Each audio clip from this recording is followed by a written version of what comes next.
Check, 1, 2. Where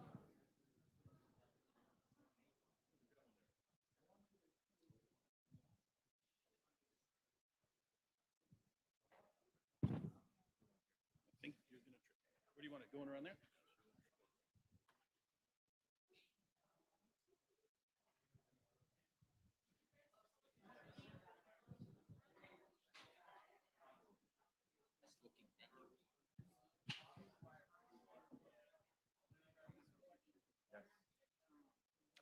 Check.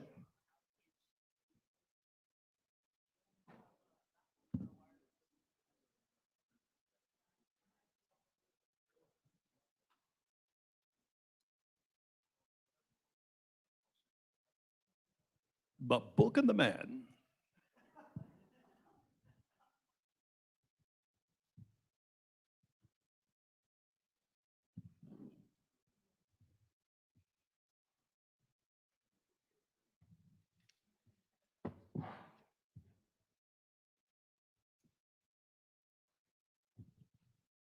Jay, the dividing line of the table would be like right here.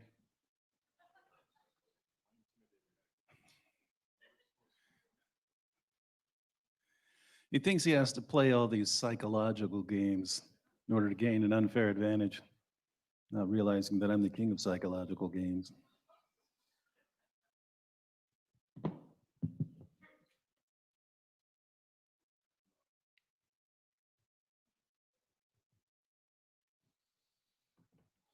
Are we ready?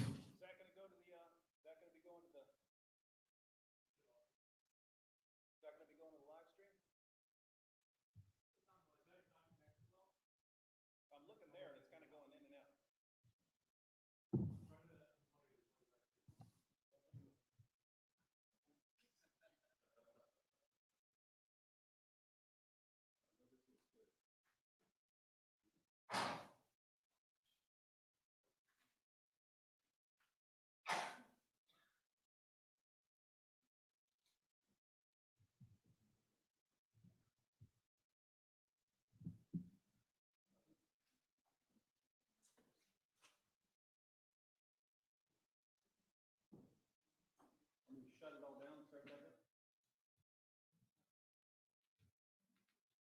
That was fine like 2 minutes ago. That was this guy.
You don't need it. I got a handle. Oh, that's for Jay. That's for Jay. Jay understands his hands are going to be a little shaky.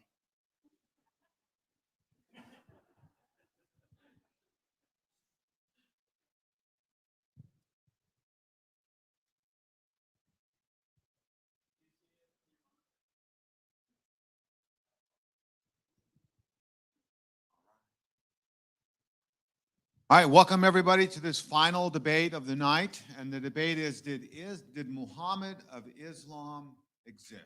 So we're going to have a debate between Dr. David Wood, Dr. Jay Smith. It's going to be pretty much the same format as you've seen before. We're going to have opening statements of 20 minutes each. Then we're going to have 12-minute rebuttals each, and then 8-minute rebuttals each, and then a 1-minute summary and wrap up. 5 minutes. 5-minute. Okay, I had a 1 minute. You gave it to me. Okay, I know. All right. One second. Hey, Sam, or where's Anthony? Could one of you guys check the YouTube channel, make sure everything's running smoothly? You'll be able to tell from the comments. They say if everything, if they hear everything is okay and stuff. Check. So gentlemen, I'm going to do as I did on the last debate. When we hit the 20-minute mark or the 12, whatever the minute mark is, I'll let you know that your time is up so we can keep the debate proceeding and moving forward. David, you can begin your first. Do you want to, we're going to do a YouTube check first? We're good? Okay. I was just looking at that thing go in and out again.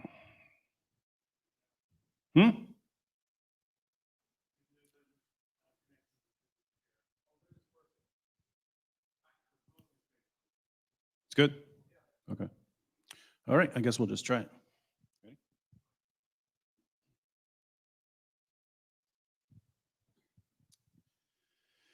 Well, good evening. I'd like to thank Ministry to Muslims for arranging this debate and the church here for hosting.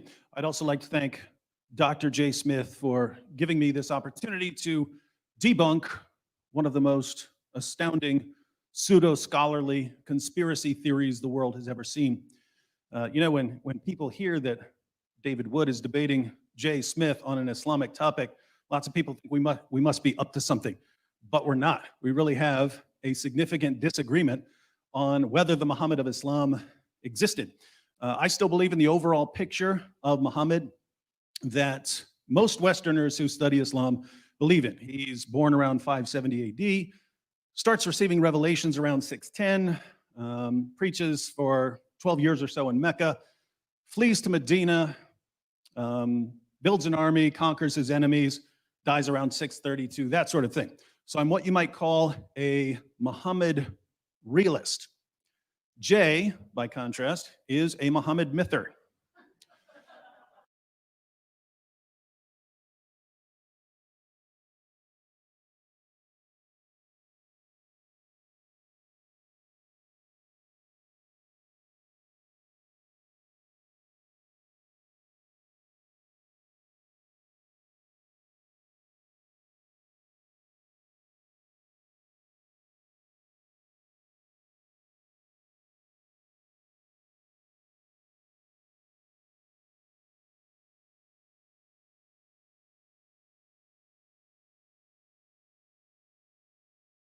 I'm the only thing standing in the way of the mighty Jay Smith, who's trying to convince the world that your fake prophet never existed. So when you speak of me fondly. Now, Jay is going to present a number of problems for Muhammad realism, the view that the Muhammad of Islam actually existed. I'm familiar with many of these problems, and I acknowledge that there are some problems. There are some difficulties. We'll be discussing them. But we have to watch out for the classic move of the conspiracy theorist. The conspiracy theorist says, look, there are some difficulties with your position. Therefore, you should abandon your position and adopt this far more absurd conspiracy theory. No, we don't. Just because there are problems or difficulties with a position doesn't necessarily mean you should abandon the position, especially if the alternatives seem far less likely. If you're a Christian, there have probably been times when you've wondered why the all-powerful, loving God you believe in allowed this or that to happen. Why did this child get cancer? Why did that church get hit by a tornado? But you're still a Christian. Why is that? Well, you believe that there are good reasons to be a Christian that outweigh any difficulties you might face, and you believe that the alternatives have more problems and are supported by less evidence. So, why should we be Muhammad realists in spite of the challenge from Muhammad mythers like Jay? There are many reasons to believe that the Muhammad of Islam existed. Here my opening statement, I'll give 3. First, Muslim sources report a number of embarrassing facts about Muhammad that wouldn't have been invented by conspirators creating a fake prophet for their new religion. This point is grounded in what historians call the principle of embarrassment or the criterion of embarrassment. The idea here is that when people lie and invent things to support their position, they tend to invent things that help their cause, not things that hurt their cause. When someone admits something that makes his position look bad or foolish, he's probably not making it up, because he wouldn't invent something that's an embarrassment to his cause. So when we examine testimony, we can ask ourselves, is this the sort of thing someone would make up? If it's not the sort of thing someone would make up, we have at least some reason to believe that the testimony is accurate. Applying this principle to the Muslim sources, if people are going to fabricate stories about Muhammad because they're inventing a new religion, they're obviously going to fabricate stories that make Muhammad look good. They're not going to fabricate stories that make Muhammad look stupid or insane or evil or possessed. This means that when we open the Muslim sources, if we find stories that make Muhammad look stupid or insane or evil or possessed, the best explanation for why we have these stories is that these things really happened. And if they really happened, then Muhammad obviously existed. But we have to be careful here, because what's embarrassing to Muslims today in the West wasn't necessarily embarrassing to Muslims nearly 14 centuries ago in Arabia.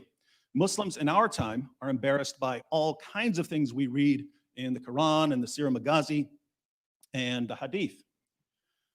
According to Muslim sources, Muhammad had sex with his prepubescent 9-year-old child bride Aisha. He had sex with his slave girls. He allowed his followers to rape their female captives and to have sex with prostitutes and to beat their wives into submission. Muhammad ordered Muslims to assassinate his critics and to execute apostates and to violently subjugate Jews and Christians. He supported his religion by robbing people. He had a man tortured for money. Muhammad bought, owned, sold, and traded black African slaves. All of this is embarrassing to Muslims in our time, which is why Muslim leaders usually cover up this information. But we have to remember that these facts weren't embarrassing to the Muslim community centuries ago in the Middle East. Muslims back then didn't have a problem with child marriage or beating wives into submission or raping female captives or anything else I just mentioned. So the principle of embarrassment wouldn't really apply here, because if these practices were acceptable to Muslims in the early centuries of Islam, there's no reason that someone couldn't have included them in fictional stories about a prophet he was inventing. But we find other stories in the Muslim sources that are quite different. We find stories that are pretty embarrassing to all people from all times. And we find stories that we know were embarrassing even in the early stages of Islam, because we find early Muslims trying to water down the stories or to explain them away or to erase them from history. Let me give you 10 examples of things that no one would invent about a prophet he's trying to convince people to believe in. 1, we know from Muslim sources that when Muhammad began receiving revelations, his first impression of his revelations was that they were demonic. When Muhammad fled the cave of Hira, he was convinced that the first 5 verses of Surat Al-Alaq had been put into his head by a poetry demon. What changed his mind? His wife and her cousin, who weren't there and had no idea what he encountered, had to persuade him that he wasn't possessed, he was a prophet of the great God Allah. Is this the sort of story that Middle Eastern rulers would invent to make their new religion more appealing somehow? I don't think it is. 2, we know that after Muhammad's experience in the cave, he became suicidal and tried to hurl himself off a cliff. Later, when he stopped receiving revelations, he again became suicidal and tried repeatedly to hurl himself off a cliff. Now, if you were manufacturing a prophet to unite a bunch of Middle Eastern tribes, do you think you'd portray him as someone who runs to a cliff to hurl himself off whenever something doesn't go his way? I certainly wouldn't. 3, according to our earliest Muslim sources, Muhammad delivered revelations from the devil. These are the infamous satanic verses when Muhammad delivered the original version of Surah 53 to his followers. It said that In addition to Allah, there are three goddesses that Muslims can pray to: Allat, Alusa, and Manat. Muhammad delivered these verses to his followers. He bowed down in honor of them, and his followers bowed down with him. But a little later, the Prophet of Islam came back and said that these verses, which he had delivered as part of the Quran, weren't really from God, they were from Satan. And he replaced them with the words that we find in the Quran today. Now, if you wanted to invent a prophet, would you portray him as a man who couldn't tell the difference between a revelation from God and a revelation from Satan? Of course not. For we know from multiple references in Sahih al-Bukhari and other sources that Muhammad was the victim of a magic spell that gave him delusional thoughts and false beliefs. According to the story, one of Muhammad's enemies stole his hairbrush and used it to cast a spell on him. The spell lasted somewhere between 6 months and 2 years.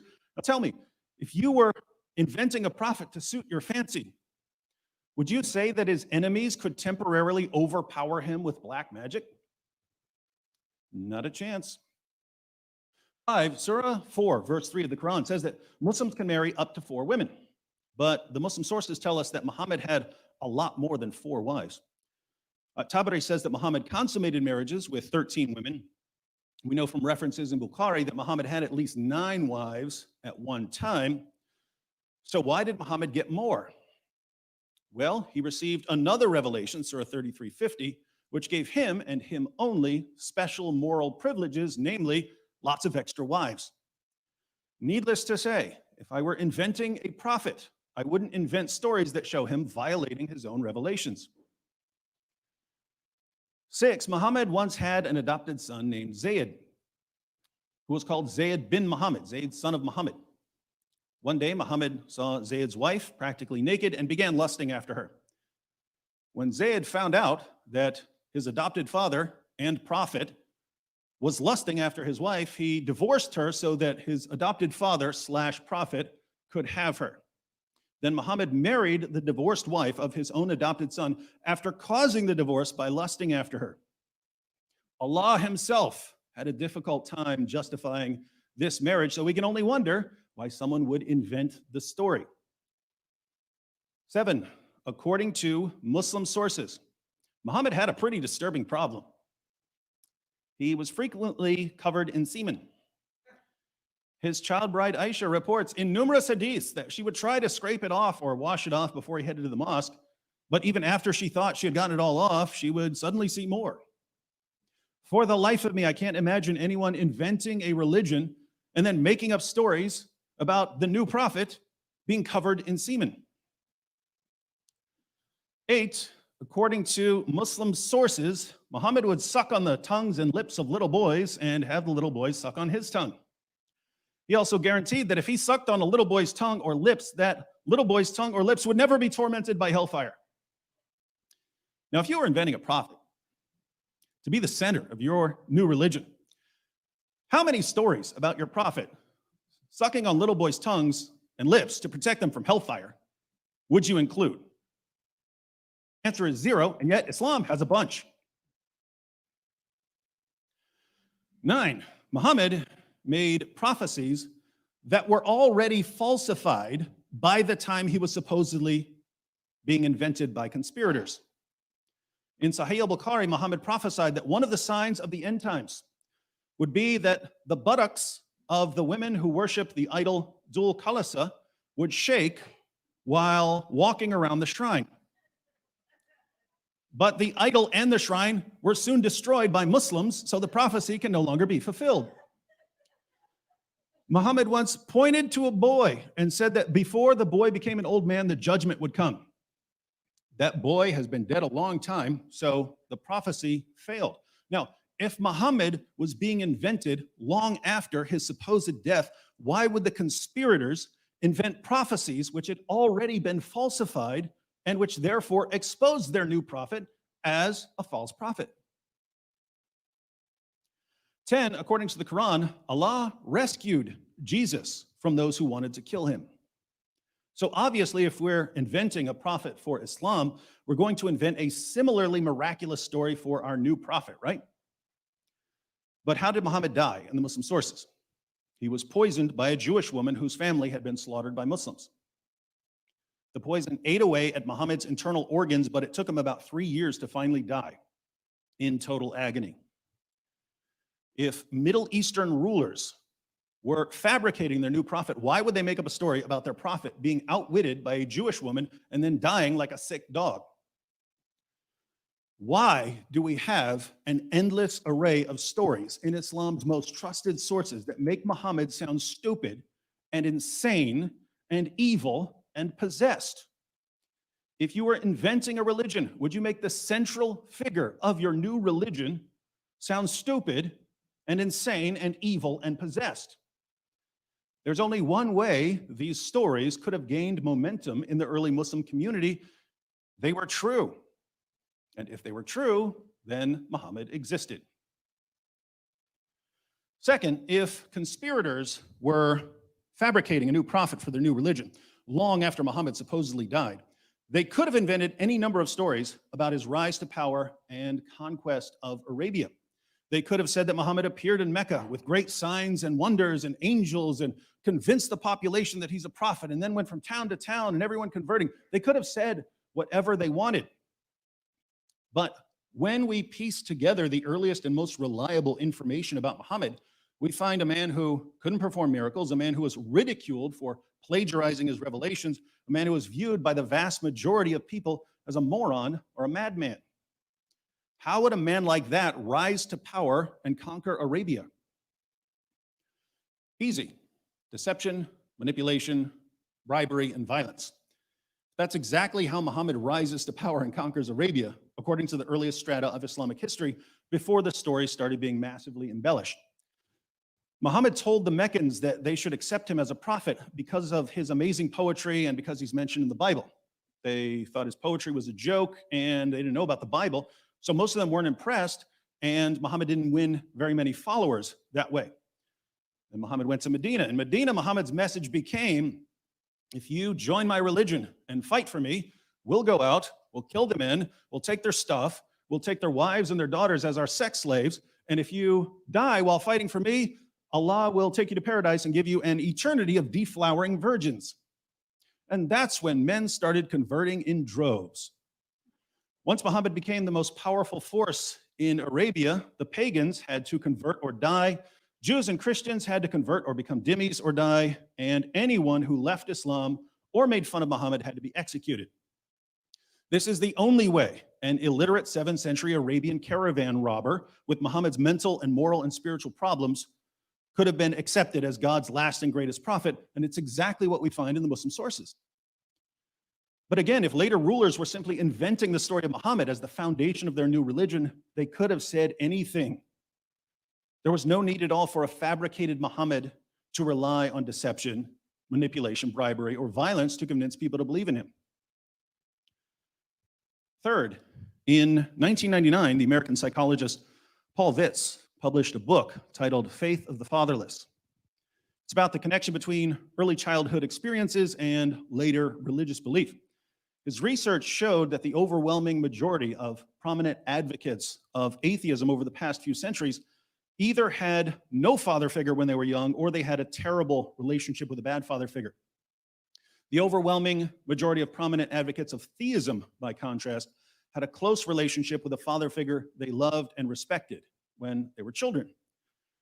Near the end of the book, Dr. Vitz responds to a possible objection to his analysis. Since there have always been bad fathers or missing fathers, why is popular atheism such a recent development? He replies by suggesting that in the past, when atheism wasn't a live option for people, the psychology of the defective father would have been expressed differently. This brings us back to Muhammad, whose father died before he was born. Then he was sent to live with some Bedouins in the desert. They became convinced that he was demon-possessed, sent him back to live with his mother when he was 4. Then his mother died when he was 6. He was sent to live with his grandfather, and his grandfather died by the time he was 8. So Muhammad lost every relationship with a mother figure or father figure that he had by the time he was 8. Why is this important? Well, according to a lot of research, someone with this level of childhood loss and trauma will express this loss and trauma as an adult in 3 main ways. 1, he'll have a tendency to rebel against authority and tradition. 2, he'll have trouble forming stable healthy relationships with other people. And 3, he'll have a problem with father figures, and especially with viewing God as a heavenly father. If you've studied the life of Muhammad, you know that Muhammad exhibited all of these features in extreme fashion. Muhammad is the extreme example of someone who exhibits these features. Muhammad doesn't just rebel against authority and tradition, he turns against his own people, against his own tribe, and against his own city, violently subjugates them, smashes their idols in front of them. Muhammad doesn't just have trouble forming stable, healthy relationships. All of his relationships were massively twisted. Muhammad's first marriage was to a woman named Khadijah, who was 15 years older than him, the same age his mother would have been if she hadn't died. Muhammad would run to her when he was scared, even though he was a grown man. He had his best friend hand over his prepubescent daughter for marriage. He took the wife of his own adopted son. He married a woman after torturing and killing her husband. These were not normal relationships. And finally, Muhammad doesn't just have a problem with father figures, he abolishes adoption in Islam. There's no more adoption in Islam. Muhammad abolished it and unadopted his adopted son. And no one in history had a bigger problem with viewing God as a heavenly father than Muhammad. The Quran says that the highest relationship anyone can have with Allah is a slave to master relationship, and that the heavens and earth are on the verge of being torn apart whenever someone says that Allah is a father. This leads to an obvious question. How much did Jay's merry band of conspirators know about psychology? If you guessed absolutely nothing, you're absolutely correct. And yet, we want to accept Jay's conspiracy theory, we have to believe that they were the greatest masters of psychology ever, because they wrote a fictional account of Muhammad's childhood that lines up perfectly with his psychological profile as an adult. More problems to come.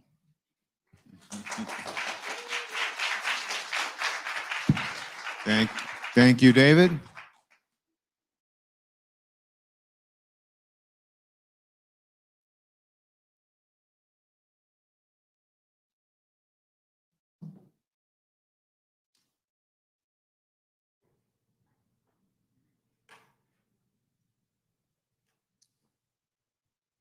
All right, Jay, as soon as you're ready, you'll have your 20-minute response, 20-minute opening statement.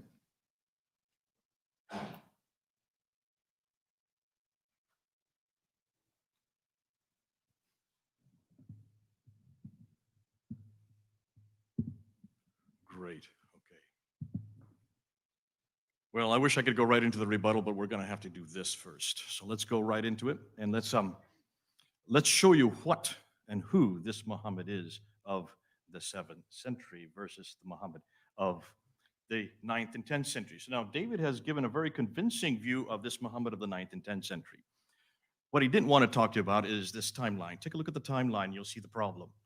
Everything that he referred to, all those stories that he talked about, the 10 different problems, do not take place or are not written down, are not at all, you might say, even put to any historical evidence that we can see at the time, even the century that he lived. Take a look and see where the names are. And there's the story of Muhammad, born 570. He went through that.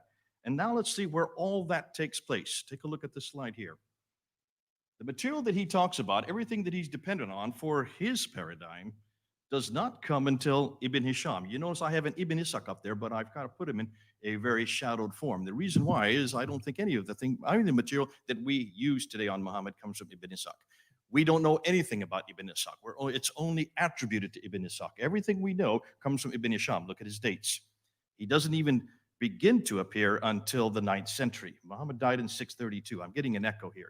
Is that important or not? Can you still hear me all right? Okay. So here you have Ibn Hisham. 833 is when that first biography of Muhammad is written down. That's 200 years after the fact. Al-Waqidi comes after that. When is the first traditions on concerning his speech? That doesn't come until Al-Bukhari. Look at the dates, 870. Sahih Muslim, Tirmidhi, Ibn Majah, Ibn Dawud, and Nisa. That's all up until 915, going into the 10th century. And we have nothing about the Tafsir or the Tahriq until Al-Tabari, 923. So we're looking at 200 to 300 years later, this is all written down. Regardless of whether it's disturbing or embarrassing, we'll get to that in the rebuttal. Just look at the timeline. And notice where all these writers are from. They're all from those red dots. But everything that he has been talking about take place in the green dots. You notice that? Can you see the north-south problem here? Everything about this Muhammad from the 9th century is supposedly taking place in Mecca and Medina, in the Hijaz, the central part of Arabia. All the writing about him, everything that's written about him, takes place in Cairo, Baghdad, Tabaristan, Basra, and Bukhara. Hundreds of miles away and hundreds of years different. Therefore, none of the traditional writers lived or worked in Mecca or Medina. They were too far to the north of Mecca and came from the west and east of Baghdad. You can look at the kilometers. I won't get into that. By the way, all of these slides, if you want them, I can give them to you. Not for those of you who are watching, those of you who are here who bought tickets, okay? You can have all my slides. So you can show these to your Muslim friend. This problem of northern hegemony is not at all understood well. Remember, look at the bottom, you can see where Ibn Hisham is. Ibn Hisham died 833. Notice that he is, again, 200 years after the fact. Look how far away all of his materials, all of these northern areas are where the Abbasids originated from. I'm going to come back to this a little later. You need to understand that almost everything we know about Muhammad comes from the Abbasids, not from the Umayyad area.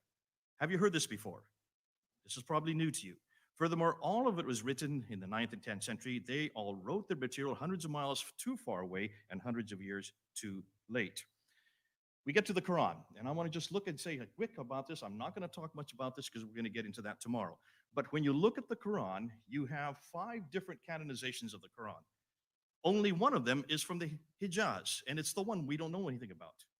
And that's the canonization of Uthman. Shadi Nasr, who is a Harvard professor, has written his book. He just came out last week with the second canonization by Ibn Mujahid.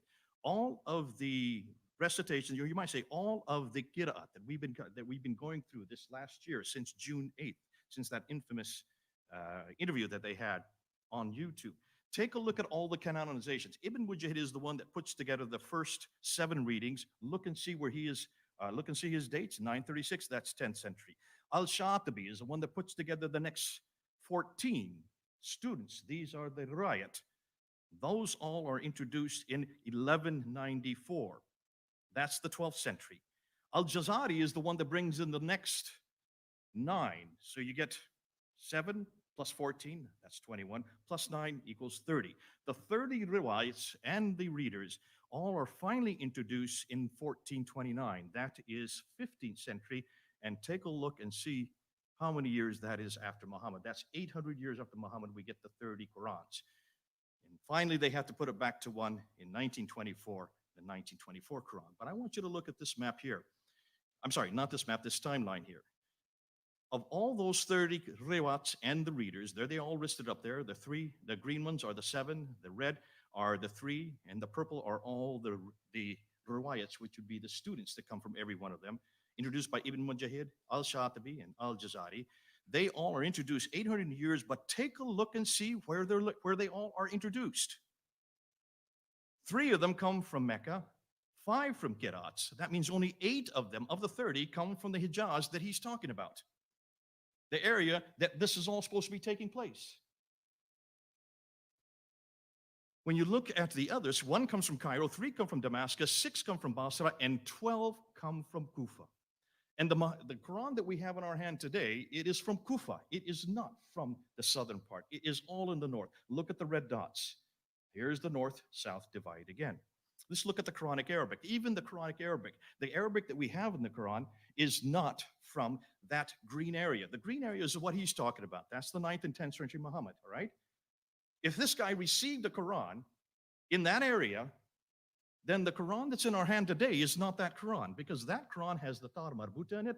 The Quran that we have in our hand today has the Alif Maksura in it, has the Alif in it, has also the Irab. These are what we know as unstressed inflectional short final vowels. None of this exists in any Arabic that existed in the 7th century in that part of the world. So what are you talking about, David? Where is this Quran that you're talking about, or this man that received it that far south? If he had come from a man named Muhammad who lived in the 7th century in that part of Arabia, he would have had Sabaic Arabic. Sabaic Arabic, ironically speaking, the Sabaic Arabic that actually was introduced in Yemen does have the 5 dots and has the 3 vowels, the very thing the Quran needed. And if he had written it in that Arabic, we would have not had any qira'ats. I hope you're getting this, folks, and I hope those who are watching are getting this. Now, what about this Muhammad who received letters, and this is something the Muslims love. They come to me all the time. What about this letter? Let's look at this letter right here. This is the Ashtanami. If you look at this letter has nothing to do with Muhammad. We now know it's fraudulent. It is dated supposedly to 625. There are 47 writings listed in Saad's account in 845. He doesn't name the Ashtanami once. Look at the minaret on the right side. The minarets were only introduced in the 9th century, not used until the 11th century. Look at the name Sultan is referred to, but there was no reference to Sultan that early. That was only introduced 350 years later in 998. Mosques were mentioned, yet there was no mosque in Egypt until 641. And as far as the Malak Makura, the angel proximity, that is a Sufi writing that was introduced in the 10th century, about 340 years later. What's more, when you look at that, you will see it is actually a writing from the 16th century. The earliest and the original we have is from the 16th century, which makes sense because that's the right time to have written a letter like that. Wrong man, wrong place, wrong letter. The Constitution of Medina that Muslims always like to say proved that Muhammad had existed. First of all, take a look and read the Constitution of Medina and tell me what Jew would have signed that Constitution of Medina. No Jew would have. Though it's pro-Jewish, there's no Jewish records of it. There's no archaeological evidence of any Jews living that far south, not that early, not in the 7th century. And so you can see where and when did this really get put together. We don't know of any reference of this until Ibn Hisham writes it in 833. So the first reference we have of this is 200 years after the fact. Therefore, the historians, people like Hoyland and Andrews, consider it a fraud because there was no Jews that far south, and the only source for it comes from the 9th century Muslim traditions. Again, much, much too late. The Doctrine of Iacobi, probably one of the most famous documents. This is the one that Muslims are always throwing at me. And David, I don't know if you realize this one, but when you look at this, you can see this, first of all, doesn't talk about Muhammad. It talks about a Saracen prophet who comes with a sword and has the keys of paradise. Does that sound like Muhammad to you, any of you? When you look and see what it says, you can see that according to this doctrine, this Iacobi, which was supposedly written around 634, shows and assumes that he's still alive in 634. That controverts the traditions. That he has the keys to paradise. No, this prophet fits more a Judeo-Christian monotheistic background. And he has the keys to paradise is also referring to Matthew chapter 16. What's interesting, because it's written in Aramaic, not in Arabic. What in the world would this be referring to a guy who doesn't speak any Aramaic? I don't remember Muhammad ever speaking Aramaic. Conclusion, there is no reference to the name Muhammad on this document, no reference to this prophet being a Muslim, or belong to the religion Islam, or any reference to the city of Mecca, nor of his book, the Quran. He could be almost anybody.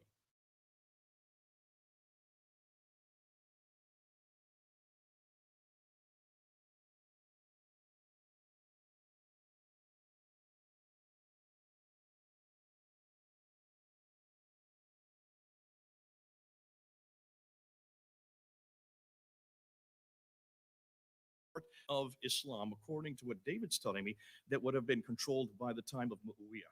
And that's, I understand, and I would agree. Muawiyah is historical. And so therefore, from Tripoli all the way over to Afghanistan, that would have been under his control, which is an enormous amount of land. So therefore, somewhere amongst all that area, that's the brown and the orange, there should be some reference to Muhammad somewhere, right? One reference to Muhammad and I would be satisfied. By the time of 680, we're talking about 50 years after Muhammad. Where is David able to show me one reference to this man named Muhammad that he's talking about?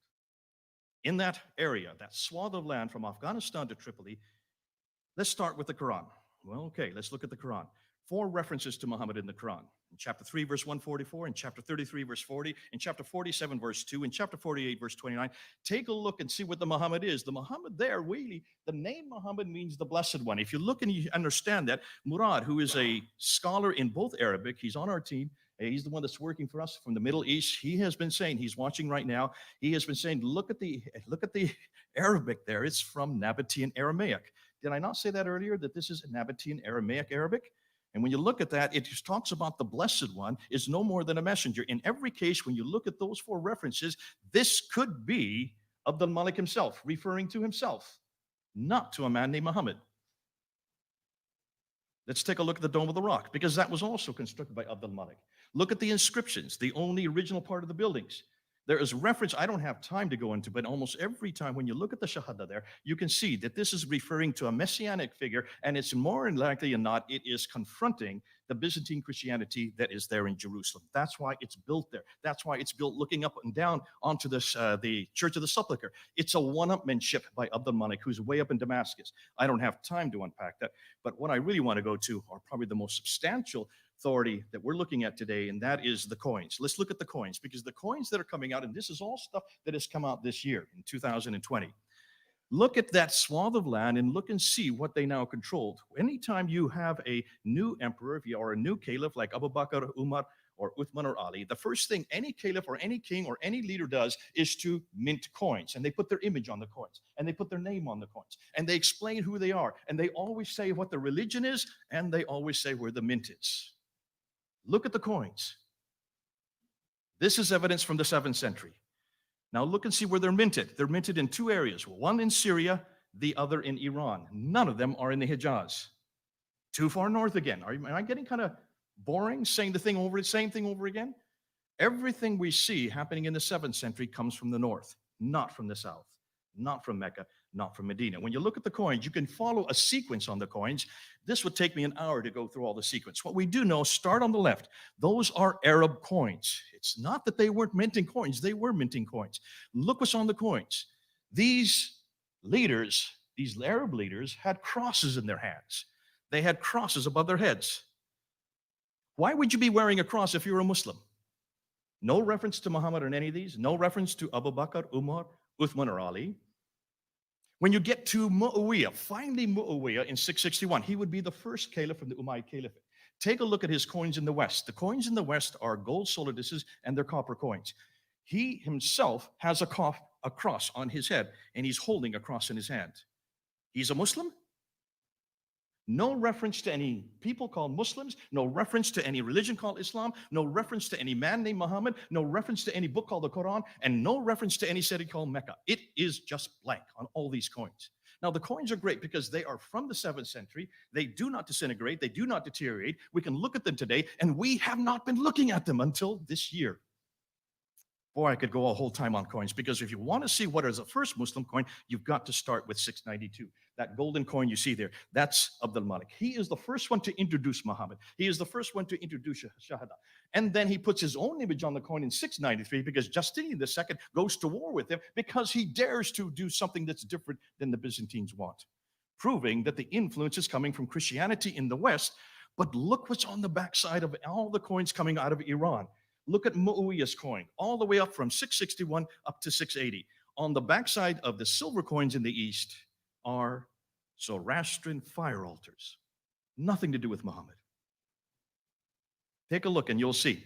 Who is the man we're looking at? Now, I'm just going to introduce him today. I don't have the time because I say I only have 5 minutes. I've really got to zip through this because I'm only halfway through my slides. Iyas ibn Qabisa of Tayyiye. This is the Muhammad of the 7th century. Iyas ibn Qabisa of Tayyiye. He comes from Hira. He comes from the Lach. He's a Lakhmid king. He was a king. He was not poor. When you look and see what we know about him, we now know that he was there in 618. He was the one that joined with the Arabs when Heraclius came and destroyed the Sassanians. 622 this happens. That's why the year 622 is so important. And he is the one that is credited with that, with then helping with the relationship. I don't have time to go and tell you about Iyas. That's for another time. But we're now looking at him. We're finding that this is the Muhammad of the 7th century. He's nothing like the Muhammad of the 9th century. A completely different man. He is a Christian to begin with. He was a Christian Muhammad. His name is Iyas ibn Qabisa. His nickname was Muhammad, and that was his name de guerre. Now, hold on to that. I don't have time to go into this. We'll come back to him. I've already said we can't find anything about the rightly guided caliphs. But now let's look at the rock inscriptions. The rock inscriptions are almost as good as the coins. We have found 30,000 rock inscriptions. And here's what's interesting. When you look at the rock inscriptions, you will see that none of them, before we get onto that, take a look and see where the rock inscriptions are. They're all up there in the north. They should be down in the bottom part where the Sabaic script is. All of these rock inscriptions from the 7th century up until 690 are all using Nabatean Aramaic, which is from Petra. Petra. Have I said that one before? And when you look and unpack those rock inscriptions, Ilka Lindstad, oh, you've got to give me more minutes than that. Ilka Lindstad, 100 dated rock inscription. Everything we see before 690, none of it referring to anything that we need to be looking. There's nothing there about Muhammad on any of these rock inscriptions. They're still there for us today.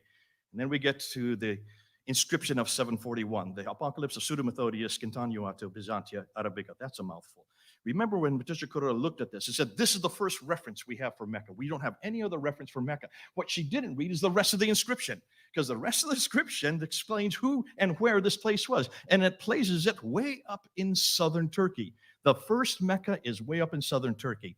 I don't have time to get into that. Wait till you see when we come back. I don't want to get into Petra. Petra is amazing. This will take me another hour. And I just want you to look at this. Look at this map here. Notice everything we know about Petra from Jordan. Take a look and see. Notice where all the trade routes are. Not one of them goes south. They're all going east and west and north. Why is it that nothing is going south if that's where Muhammad was, if that's where Islam began, if that's where civilization began for the Muslims? I don't want to get into this reference here. Let's just go and look at this conclusions. Notice all the manuscripts, 6 to 9 of the earliest manuscripts. This is not the Kiras. We're talking about the earliest manuscript. That's the Topkapi, the Samarkand, the Ma'il. All of these great 6 major manuscripts that we've been talking about for years now, since 2014. Look and see where they come from. They come up from those cities up in the north, not from the south. The Qira'ats, 22 of the 30 Qira'ats come from the north, not from the south. The Hafs Quran that we use today comes from the north, not from the south. The Quranic Arabic that we look at today comes from the north, not from the south. The Qiblas until 727, all the Qiblas up until 727, we don't have any Qiblas from Mecca or from the south at all. They are all from the north. Look at all the Muhammad himself, Ilyas ibn Qabisa, he comes from the north, not from the south. The Iraq inscriptions, all of them come from the north, not from the south. The year 622 comes from the north, not from the south. The first Mecca comes from the north. I see that. You don't have to keep it up there. And then the conclusions. Here we go. I'm going to do it all in 1 minute. The sources for everything we know about traditional Islam that David would like to support come too late and too far away, except for the first canonization, which is impossible to find. The other 4 canons are too far north. The Quranic Arabic, again, is too far north. The Ashtanami letter is, again, too late. The Constitution Medina, much too late. The Doctrine Jacobi is, again, the wrong time. Muhammad is not in the Quran, nor is he on the inscription of the Dome of the Rock. The coins all support a 7th century archaeological and documentary evidence and simultaneously confront the traditional 9th to 10th century narrative that David would like to push forward. Ilyas Qabisa is the man I think we're looking for. He is, and I'm going to introduce him as the 7th century Muhammad. I would love you to tell you the story about why he is so great. We can't find any of the 4 rightly guided caliphs in the 7th century. The rock inscriptions say nothing about Muhammad or Mecca or Islam or the Quran or the Muslims until after 690. They only begin to start showing a religion that as we know it from 720 to 730.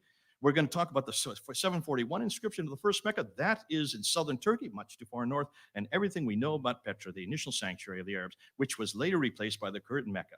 Therefore, the conclusion.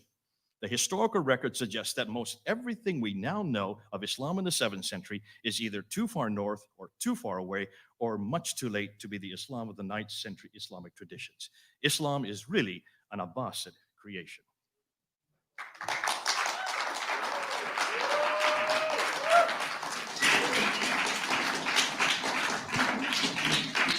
Thank you, Dr. Smith. We are now going to go. That concludes our opening statements. We're going to go to our first phase of rebuttal, which are each participant is going to have 12 minutes.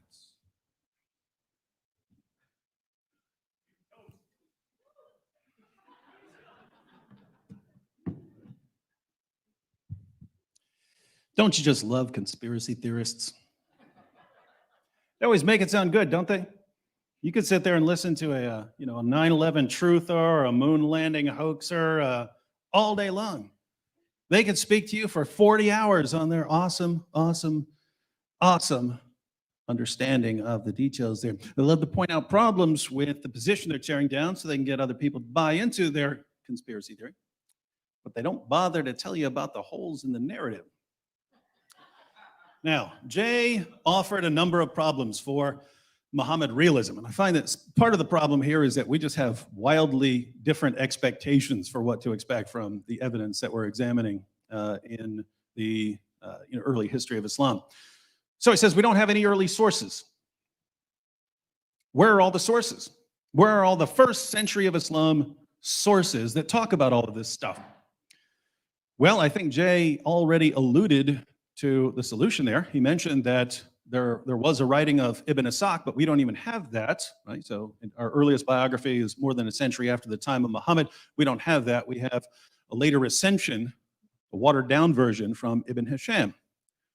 Why does Ibn Hisham say that he did some editing and deleting? He said there was too much embarrassing material from that first century, right? I mean, not from the Ibn Ishaq version. Well, what's Ibn Ishaq doing, supposedly? Ibn Ishaq is supposedly going to earlier authorities and giving the information they presented about Muhammad.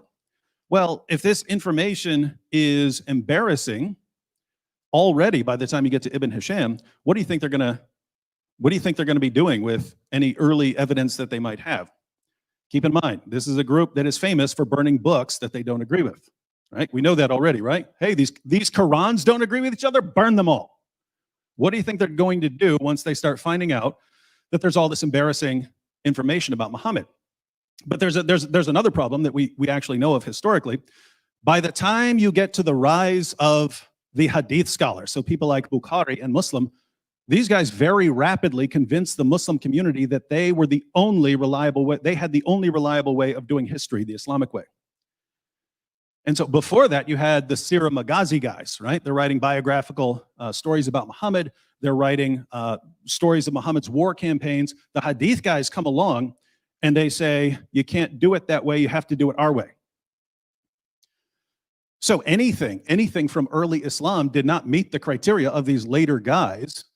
And so, do you guys know how books worked back then before the printing press? If you wanted a book to last, you needed people copying that thing by hand. So for instance, we have about a fifth of the works of Aristotle, about a fifth. And he had a community that was passing on his knowledge, and most of it didn't last. You need a very, very dedicated group of people passing on your knowledge if you want it to last. So the point here is, when I look back there and I say, oh my goodness, there are no sources from the first century of Islam. Oh, you mean by 2 centuries after that time, they viewed that material as very unreliable and using an un-Islamic method, and therefore no one's copying it, and therefore we don't have it? Shocker. That's my view. So in other words, I'm not surprised by that. It seems to fit together with what we know. But let me give you an example of why I think there was reliable information coming out of the first century. Let's take the example of the satanic verses, which I mentioned earlier. I mentioned the satanic verses. When Muhammad received revelations from the devil, delivered them, and then came back and said, the devil made me do it, tricked me. I have 50 Muslim sources on the satanic verses, 50. Those stories, they come with little isnads and so on that tell you where those actually came from.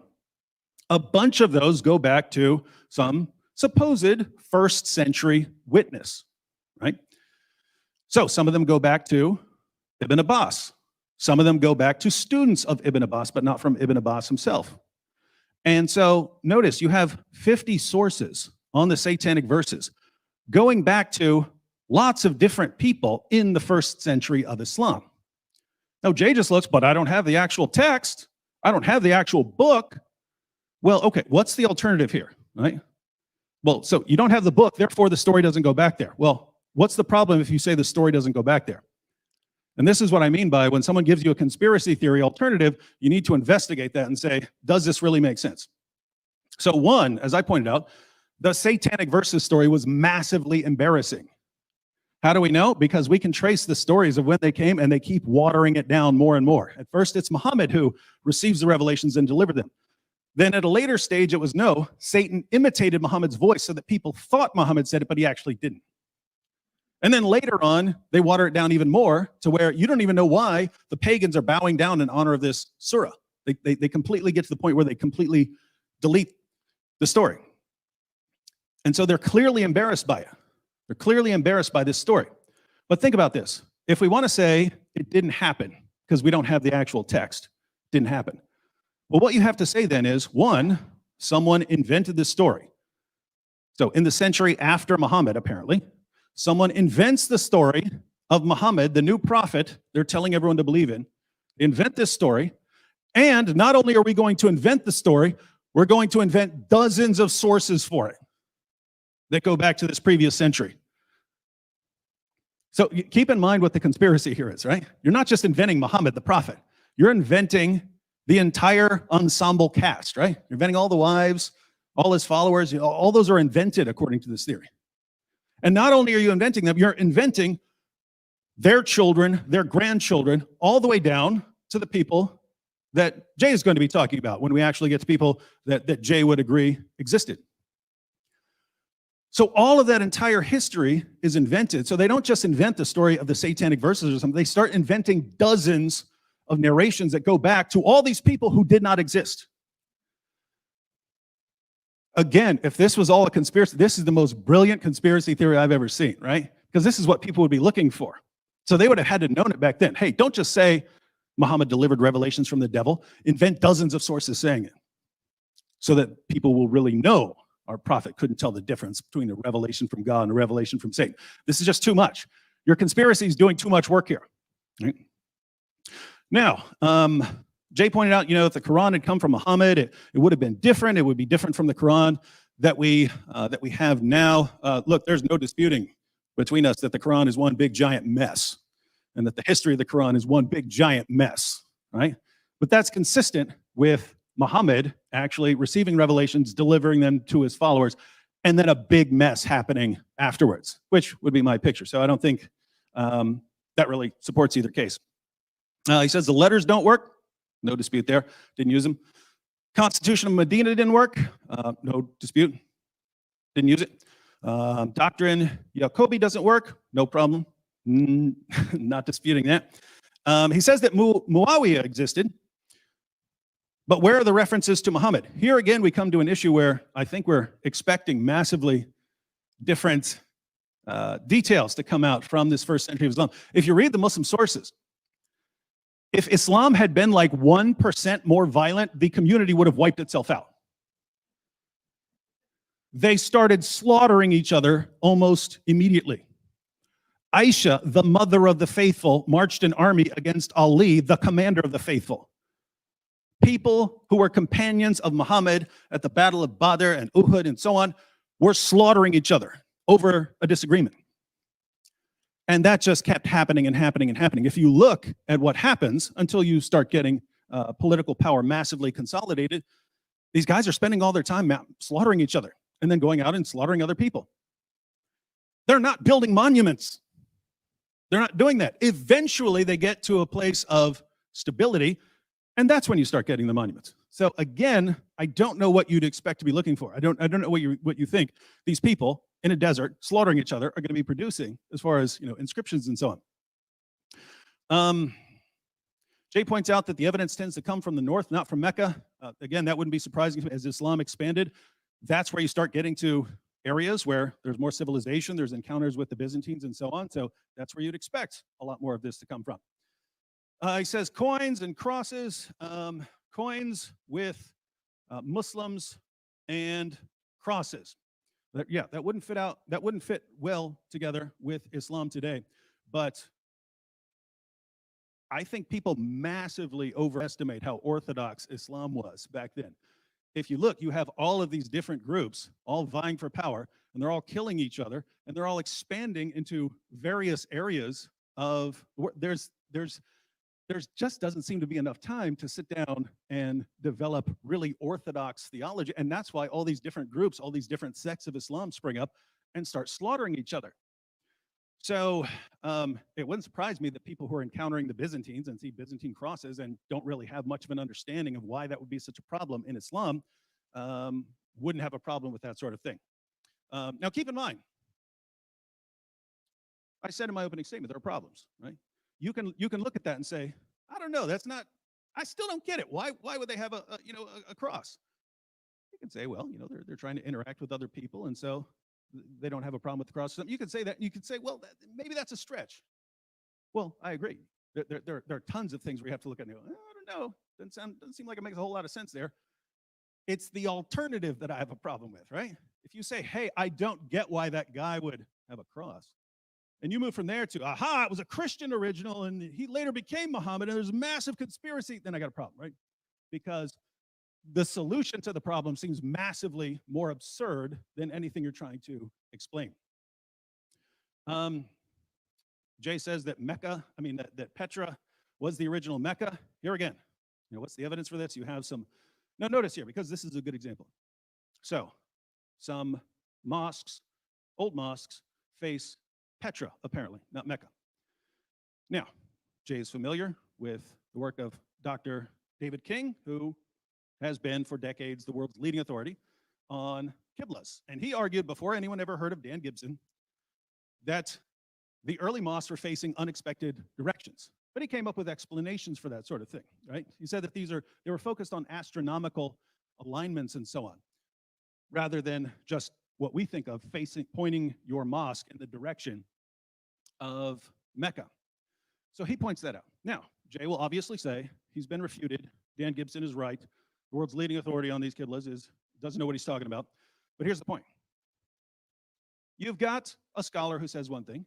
You've got Dan Gibson who goes out and he says something else. If you want to say, hey, there's a problem here, fine. Say there's a problem, and then go through possible solutions. Maybe the early Muslim community pointed those there for some reason, and we don't know why. Once you start saying, no, that was the original Mecca, and that was the original this, and that was the original that, and everything is a conspiracy here, you've gone vastly beyond. You've gone vastly beyond any problems in what you're trying to explain. So, again, because this always happens, right? Oh, look at the moon landing. That flag doesn't look like it would in space. Well, therefore, NASA hoax, right? No, you got to take these problems, take a close look, and we're going to do that a little bit more as this debate goes on. Thank you.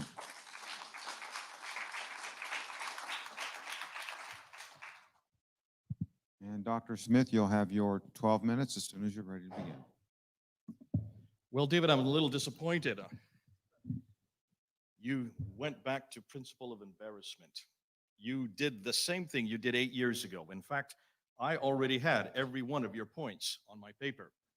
This is from the debate you had with Robert Spencer in 2012. You haven't changed in 8 years.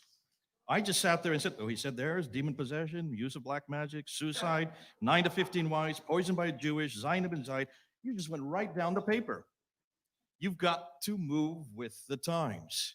You saw what Robert did. He destroyed you in 2012 with those 12 points. Do you want me to remind you, or do you want to sit through it again? Take a look on what he said. In fact, I'm just going to jump it together. Remember what he said about demon possession. Remember what he said about use of black magic. Remember what he said about the suicide. In every case, Muhammad survived and actually went above it. This is exactly what you do. Whenever you have a prophet, he always is confronted with a problem, and he survives the problem and is victorious. So he survived the demon possession. He survived the black magic. He survived the casting of spells. He survived and came out victorious against the suicide. Why didn't you do the whole story? That is typical of any time you're trying to aggrandize your prophet. What about the 9 to 15 wives? Well, you may not want 9 to 15 wives, but most Arab men in the 7th and 9th, the 9th century, let's look at the 7th century. In the 9th century, that would show that he's virile. And that's why it's important that anybody who is a leader of men, because of the responsibilities of that leader, and Muslims have said this many times, and I understand it, they had to show alliances through these wives. More than that. What about being poisoned by a Jewish? Remember, that's typical demonization of the Jews. You will see that right through the traditions in the Quran. There's nothing new about demonizing the Jews. Zainab and Zaid, and this is a good one. This one you'll have to unpack it a little bit more. And Robert Spencer does a really good job of showing that this whole story had to do with the eradication of adoption. Muhammad could not have any son because he is the last, the seal of the prophet. Therefore, you have to eradicate that adoption, and that's why Surah 33 is introduced, so that he could shut down that idea that there was anybody that comes after him, because he must be the last, the seal of the prophet. It also simultaneously attacks Jesus' adoption. That's the Son of God. So you can see it's a double whammy. That would make sense in the 9th century, not in the 7th century. The satanic verses, and here I'm going to end. This one is probably the best one, because remember what I said. Up until 749, when the Abbasids come to power in 749, everything was Umayyad. What is it that the Abbasids hated? They hated the Umayyads. The Umayyads were Nabatean, they were Arab. The Abbasids are Persian, they're Sassanian. They were destroyed by the Arabs. Remember that. And that's why the Arabs, where did the Arabs and where did all the Umayyads have their headquarters? In Damascus, way up north. Where did the Sassanians have their headquarters? In Baghdad, which was called Ctesiphon at that time. When they finally came to power, that now explains why all the mosques are facing Petra, because the Umayyad, the Nabatean sanctuary, was always Petra. That's why all the mosques were facing Petra. You talk about king, I can't believe, I think you were doing that tongue in cheek, because I hope you don't think that King, Dr. King, here's a man that's the world authority on mosques and qiblas, the direction of every mosque, and only went to one in his entire career. Dan Gibson, in a period of 25 years, went to over 100, physically went to these mosques. And he not only physically went, he looked and found where every one of the qiblas went. And whereas Dan King, using 9th, 10th, and 11th century, the very material you're using on the qibla, remember, none of the 9th, 10th, and 11th understood why the qiblas were on every direction. In fact, they thought they were in thousands of directions. No, they weren't. Dan Gibson found that they were only in 4 directions. And every one of those 4 directions had to do with the politics that was happening in 660 with Muawiyah, that was happening in 690 with Abdul Malik. I'm sorry, 685 to 705 with Abdul Malik. If you follow the qiblas, you can follow the political. If you follow the politics, you can follow the qiblas, which is exactly what you're supposed to do as a historian. And for heaven's sakes, go to the mosque and find out where they're directed if you're the world authority on it. Shame on Dr. King. He never left his libraries. That's why you need to do the same thing, David. Stop looking at 9th and 10th and 11th and trying to understand what's happening earlier. You need to go back to the 7th century. Now, David, have you noticed he did not really go back to the 7th century to rebut anything I said today? Did you notice that? He just called this conspiracy. This is not conspiracy. This is historical evidence. Everything that I've been pointing to, and I want to give credit to a group of men who have been doing this for 20 years. Mel from Sneakers Corner. Murad from the Middle East. Joe, I can't tell you where he's from. He doesn't want me to tell you where he's from. These 3 guys are amazing. And I hope you're all listening because you need to look at what they're doing. Go to Sneakers Corner and see what they're coming up with. They are way ahead of everybody else because they refuse to trust anymore the 9th and 10th century. I've refused to trust the 9th and 10th century. It's too far and too far north. Too late, too far north. If you want to find out what happened in the 7th century, why not go back to the 7th century?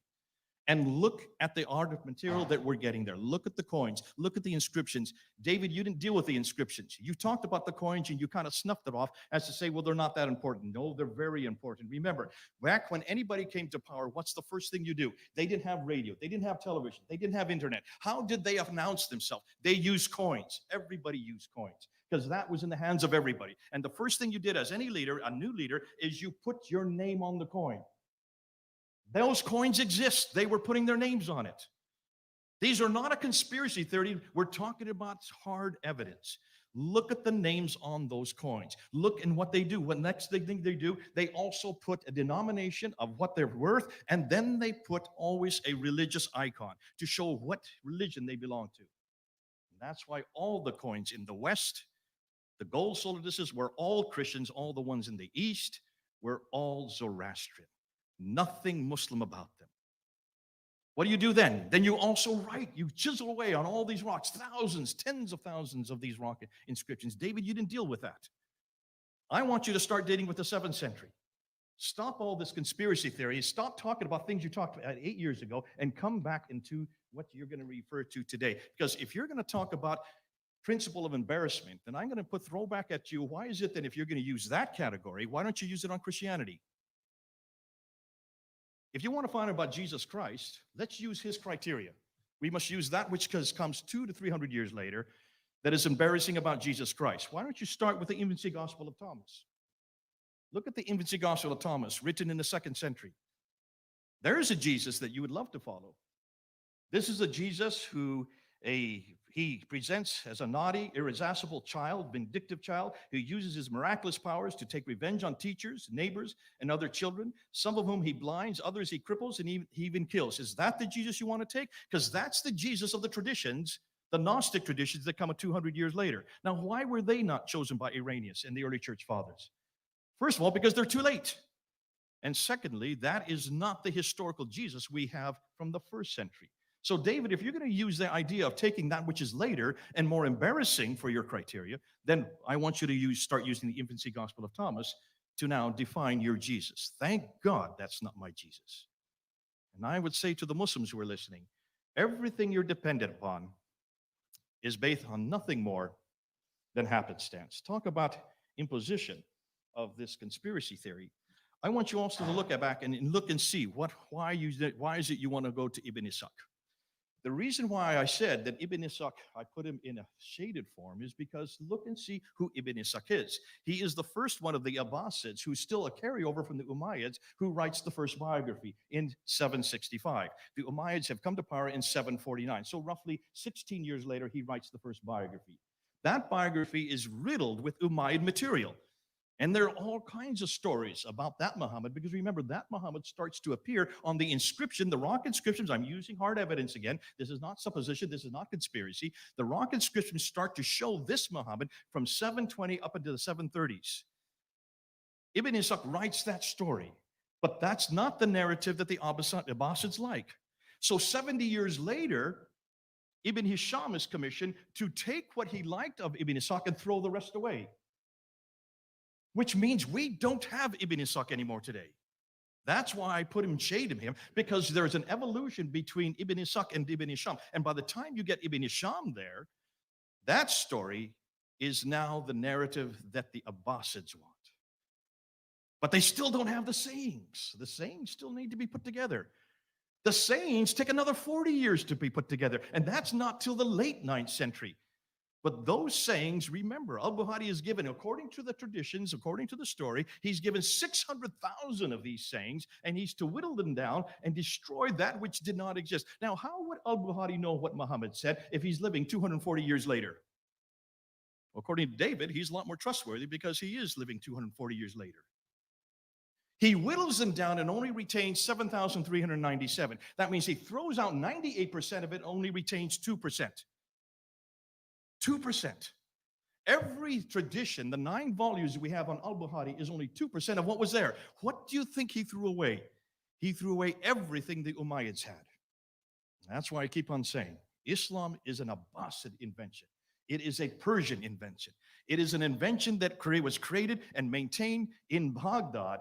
And that's why everything that comes before it had to be eradicated. Yes, you talk about the burnings. Look about the burnings of the Quran. I mean, take a look and see about all these stories. They are probably half true. There probably was a burning of Qurans, but it did not happen in 652. And that's why we can't find any Quran from 652. Have you noticed? We can't find any Qurans from the 7th century at all. Put it all together and you'll see what's going on. This is a political machinations between 2 different groups that hated each other's guts. And finally, as the Umayyads start to reduce power and they start to get weaker and weaker, these others who are waiting to see where are they going to put their qiblas, they're going to wait to see who's going to win. And finally, when the Abbasids finally come to power in 749, then all the qiblas go towards Mecca. But what about that Mecca? That Mecca never existed. We can't find any reference to that Mecca, not until the 8th century. And in seriously thing, when you look at the 5 stages that are there in that Mecca, those same 5 stages can be found in Petra, and they fit exactly what the traditions say later on, but not the dimensions that we see in Mecca today. That's why I say, the Muhammad you're looking for is nothing more than an Abbasid construct. But I've got a list here, and later on I want to go and show you what exactly we have now found about the Muhammad they should have used, the Muhammad they should have chosen from the 7th century. I'll have to do that in the next one because I see I'm out of time. Thank you, Dr. Smith. We're going to move to our last stage of rebuttals before we go to closing remarks. This rebuttal stage will be 8 minutes each.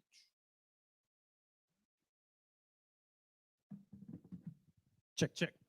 All right, in my opening statement, I made 3 points. First, there's so much embarrassing material in the Muslim sources that we just can't conclude people were inventing it when they were starting their new religion. Jay apparently isn't a fan of the principle of embarrassment, which is one of the most valuable principles that we could ever use when examining testimony from the past. So I pointed out demonic possession, suicide attempts, the satanic verses, black magic, hypocrisy, Muhammad taking his adopted son's wife, Muhammad walking around covered in semen, tongue-sucking, false prophecies, poisoning. Jay responded to a couple of those. Second, I argued that the only way someone as horrible as Muhammad could have become known as God's last and greatest prophet would be through a combination of deception, manipulation, bribery, and violence. That's exactly what we have in the Muslim sources. There's no reason to say any of that if you're just making up a figure. And third, the stories that we have about Muhammad's childhood in Islam's earliest sources are exactly what we would expect given his massive rebellion against authority and tradition, his problems forming healthy relationships, and his hostility against father figures, and especially with his hostility against God as a father figure. In other words, someone got the childhood right to produce that sort of expression of this childhood trauma. And this isn't coming from David Wood. You can go check out Paul Vitz's book. So Jay's responses to some of this. Muhammad survived demonic possession and suicide and satanic verses and black magic and so on. So he made it through this.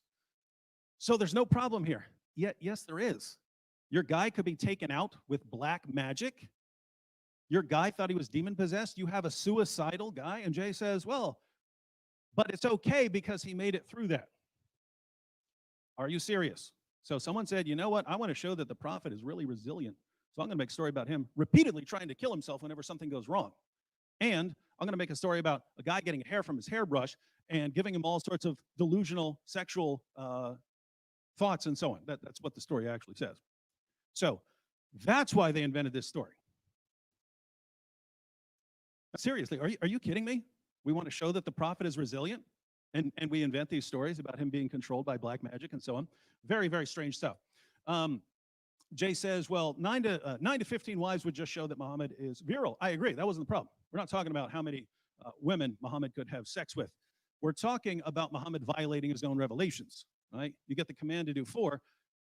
If you want Muhammad to have 9 to 15 or whatever, just make that the rule, right? You don't need to show Muhammad constantly coming up with revelations that allow him to violate his previous revelations so that his wife Aisha said, your Lord hastens to satisfy your desires, which would also be very embarrassing in the Muslim sources. This is Aisha making fun of Muhammad for always getting anything he wants. Why invent that as a commentary on Muhammad always getting everything he wants? Doesn't sound like something someone would invent. As far as being poisoned by a Jewish woman, Jay says, well, no problem, this is demonizing Jews. The Jewish part is not the relevant part there. It's that Muhammad was completely outwitted and swallowed poison and was outsmarted and spent 3 years in total agony until he was dragged around with his feet dangling behind him like Weekend at Bernie's. And Aisha said, and of everything Aisha had seen in her life, she said she never saw anyone go through more than Muhammad did. And then he died again, like a dog, like a sick dog. You're inventing your religion. And according to Jay, it's supposed to be this rival to Christianity. Why is Jesus in the Quran superior to Muhammad in any way if they're putting this forward as the religion that's meant to respond to the Byzantines? Why not have your guy do something more miraculous than be born of a virgin and perform all the miracles that Muhammad performed, and then a more miraculous ending? You can write anything you want. You're making it up as you go along. Oh yes, you're Jesus. He rose from the dead. Or even according to Islam, he was rescued by Allah. Muhammad died like a dog. But it's to demonize the Jews. If you're just going to say something, you can say that about anything, right? Say about any story like that. You can just say, even true things. You can always say, well, it was because of this. It just doesn't fit. Come on. It doesn't fit. These are not, if you're making up a religion to unite the Arab tribes, this is not the sort of stuff you'd be putting in there. You're basically giving ammunition to everyone that you are trying to persuade. You're giving them ammunition against you. Jay says that the story of Zayd and Zainab was meant to shut down adoption so that Muhammad wouldn't have a descendant. Well, why'd you write him as having an adopted son then? We need to do away with Muhammad having an adopted son. You just made it up. Why would you need to do away with it? Do you see the problem? According to Jay, the reason they're doing these things is to cover up this other thing that they made up. It's the same thing with the story of like the satanic verses and so on. They keep trying to change and water down the story in order to deal with the embarrassment of the original problem. But you guys invented that. That's the problem, right? Why would you do that? Now, we had a lot of other issues in there. Again, why are they inventing prophecies that had already been falsified by the time they're supposedly being invented? In other words, if you're a later Arab ruler, you're looking at dual Khalsa, it's already been destroyed. Why are you going to use that as a sign of the end times? The people worshiping there, they weren't worshiping there anymore. Why are you inventing false prophecies that could never be fulfilled? Again, if Jay wants to argue that they invented this so that we could later refute it, that's fine. But if you're saying they invented it to be a believable religion, you got some problems here. Now, Jay repeatedly says, this isn't a conspiracy, it's evidence. Well, no, Jay, this is the definition of a conspiracy theory, right? You said Islam was an Abbasid invention. You're saying all of this was invented, right? You're saying they moved the Kaaba from one place to another. They invented a prophet. They convinced the entire generation. This is the definition of it. It's a massive conspiracy. Think, during the time of someone like Abdul Malik, who's supposedly inventing this, once he starts spreading these stories, don't all these people know that none of this happened? I mean, unless they were brand new, don't they know, hey, what? We haven't been serving Muhammad. What? We haven't been facing that direction. What? Where'd this new religion coming from? So somehow they're all involved in this conspiracy, and then they start cranking out tons and tons of sources where they're supposedly getting this information from the previous century, and it's all a hoax. Well, there's a problem. Suppose one of the later rulers starts inventing these things. Well, guess what? You have multiple groups back then. You have the Kharijites. You have the Shias. You have rival Sunni groups. They're fighting these groups. If you say, we've got our place in Petra, now we're going to move it down here. We're going to move it down here to this place called Mecca. We're going to invent this. We're going to invent this new guy. One, I don't know what you guys are fighting about to begin with, because now it doesn't make sense. I mean, were there any Shias? This is the party of Ali and this disagreement of, the leadership after Muhammad died. So were these people around? If not, you're fighting over something else. Now, when one group comes along and says, we just changed our city to here, and we just changed this to that, why, in the name of common sense, would these other groups that you're fighting with say, you know what, we'll adopt the exact same story? Why would all of your enemies adopt the same story? There's some holes in the narrative, Jay. Thank you, David. Your 8-minute rebuttal as soon as you're ready, Dr. Smith. Okay. How many times did he say invented? 24 times. Did I ever say that they invented it? Once? What did I say, David? Are you listening to me? They didn't invent a thing.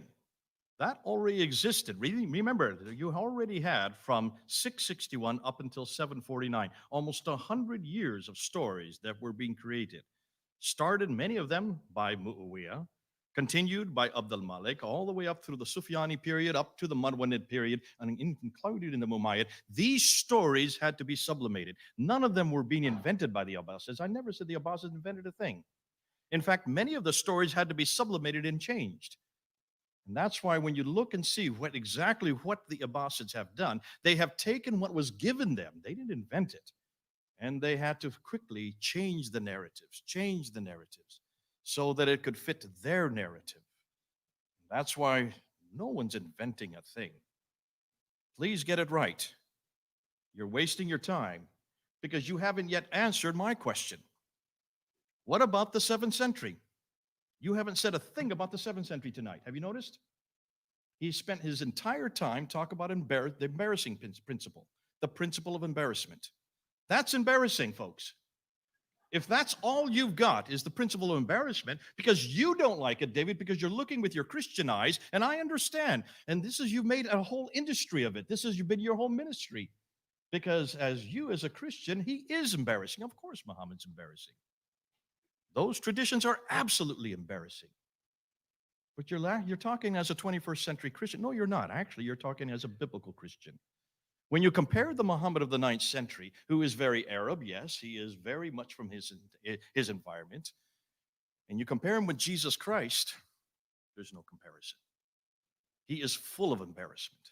I can understand why you want to hold on to him. I can understand why you want to continue with him.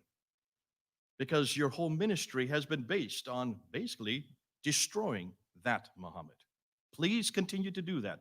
Don't stop, David. Sam, don't stop. We need that Muhammad destroyed. Because that is the Muhammad of almost 2 billion Muslims today. That's the only Muhammad they know. That's the Muhammad I want nothing to do with. He is embarrassing. Understandably, David, he is embarrassing. But I'm a historian, and I have to understand the historical record. And the historical record is showing me that there is no Muhammad at all. There was a man named Iyas ibn Qabisa. And I just want to show you what we now know between, oh, I got the wrong paper. Look and see what we now know about Ibn Qabisa compared to your Muhammad. We know that Iyas ibn I don't like you sitting there. I wish you'd just go out. It's no fun being told how much time I have. I'm used to waffling on without any care for time, but let's go ahead. Iyas ibn Qabisa on this side, he was of noble, let's say on this side, he was of noble birth. Muhammad, he was humble to begin with. Ibn Qabisa, let's just call him Iyas. Iyas was a king with power given to him. Muhammad was poor and had to gain power over others. Iyas never used violence to attain his position. Muhammad, once in power, always used violence to retain it. Iyas was possibly a Christian who loved the biblical Jesus, whereas Muhammad of the 9th century was likely a pagan who hated the biblical Jesus. Iyas was used by others to bring about peace. Muhammad was used to do it, but he was supposed to do it, but turned to violence instead. Iyas is historical with evidence to prove it. We know where he was born, in Hira. We knew where he grew up. There in Kufa, we knew that he, after 622, once he had helped to get the Arabs to create their identity, he then was deposed and he moved over to Petra in the west. Muhammad, no history at all. You have not shown me one historical evidence for Muhammad in the 7th century. David, I'm waiting for that. In your final, I hope in your final summation, you will give me one piece of evidence prior to 690 that refers to him by name. The man who was a Muslim, living in Mecca, who received a Quran. Help me here. Iyas, however, is a model for everyone today and every day. Your Muhammad is not a model for anyone, anywhere, at any time. There's nothing embarrassing at all about Iyas. Enormous many things that are embarrassing of Muhammad. And that's why you and Sam have spent a whole career confronting him. Please continue to do so. Iyas was a competent guide and instructor. Muhammad was illiterate and used violence to get obedience.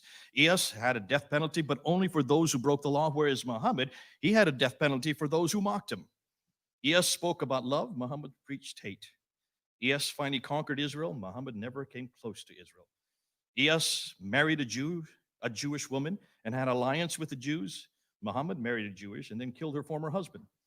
Iyas focused on Israel, whereas Muhammad had nothing to do with Israel. Iyas preached about the coming Messiah, whereas Muhammad preached about himself as the last prophet. Iyas said that he had the keys of paradise, Christian motif. Muhammad, he never even mentioned it, didn't even know anything about it.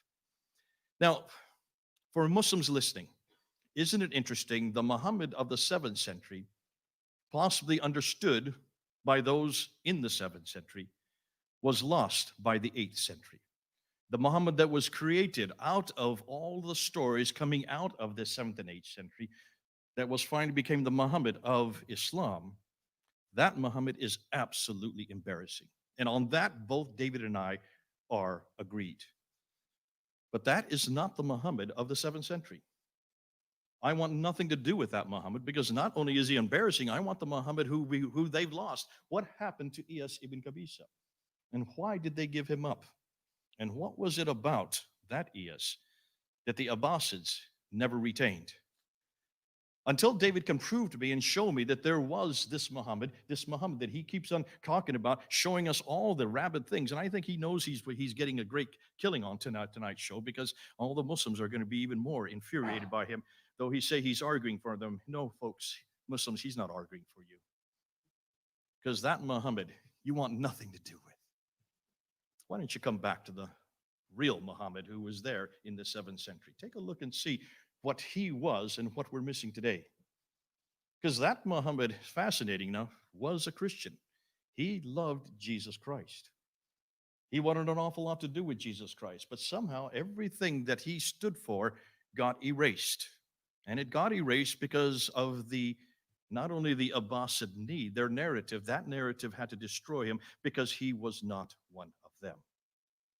So I give you the Muhammad of the 7th century, and I'll leave you with the Muhammad of the 9th century.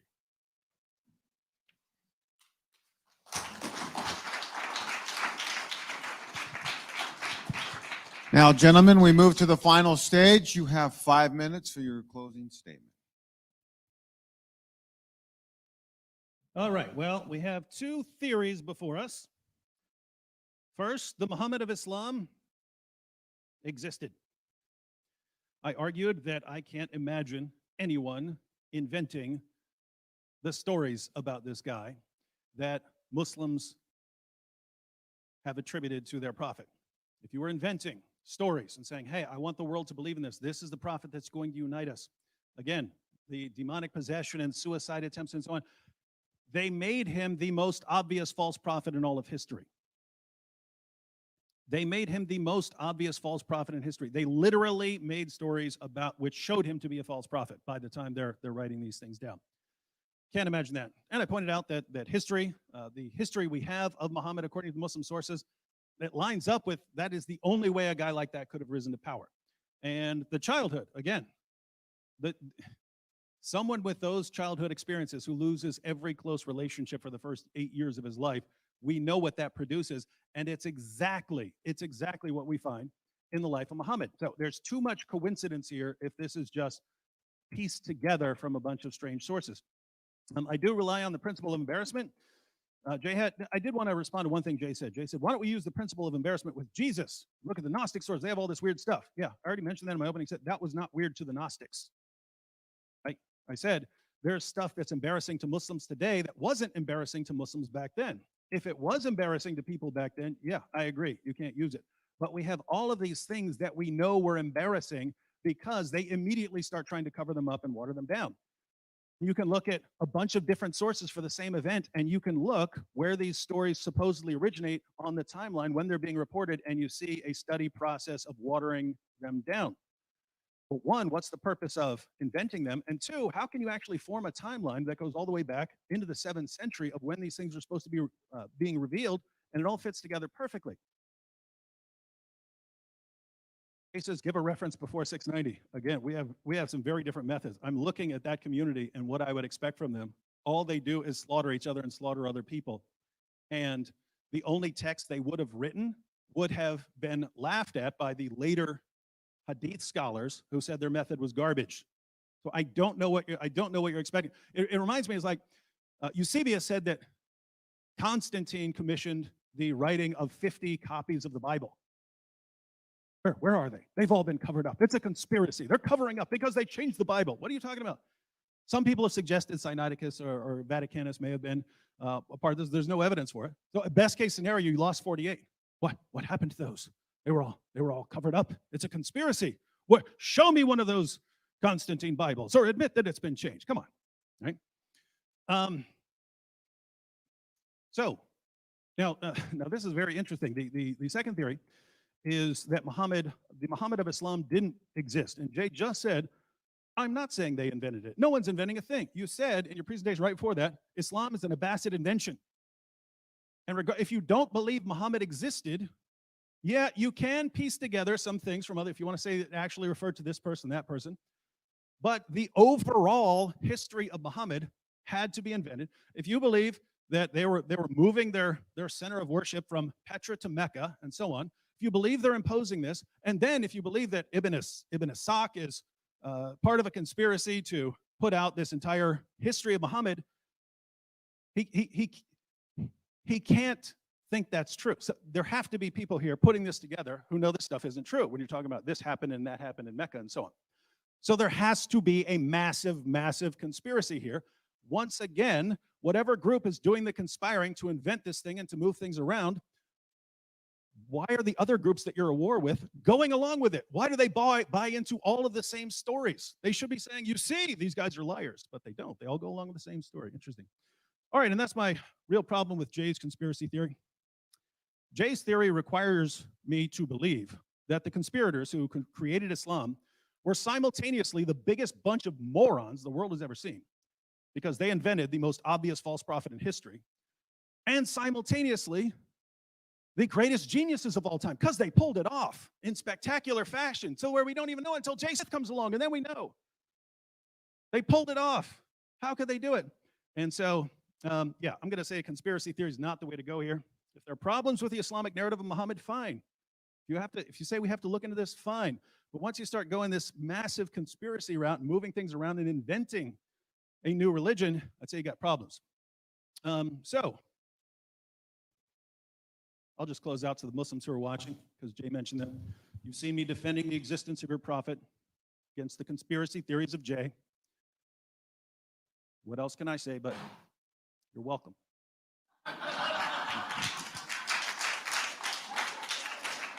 Thank you. And our last closing statement of the night. As soon as you're ready, Dr. Smith, you can begin your 5-minute I statement. thought it was fascinating. Did you notice he said, you want to talk about the biblical Jesus and you want to talk about the embarrassing stories of Jesus. They were not embarrassing to the Gnostics.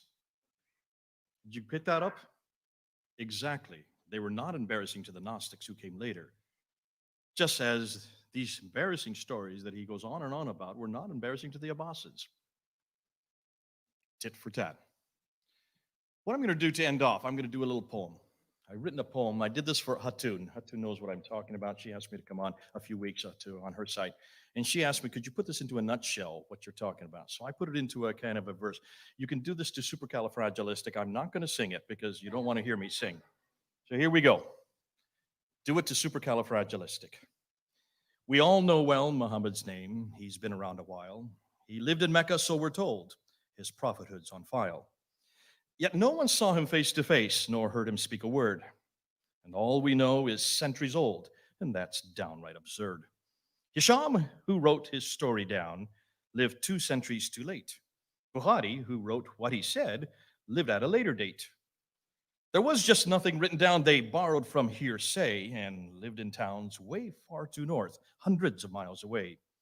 So it seems it's all made up by Abbasids, we're told, who sought to purge all previous views and introduce their mold, not invent, purge. They needed an identity different from those before. They had no book, they had no man, they needed something more. Muhammad was the name they chose, and Mecca was his town. The Quran was his special book, each word and letter sound. Yet that which they say came from God was written down by men who lived in Iraq, far too north, not even from his ken. The final version they call Hafs was not one of the best.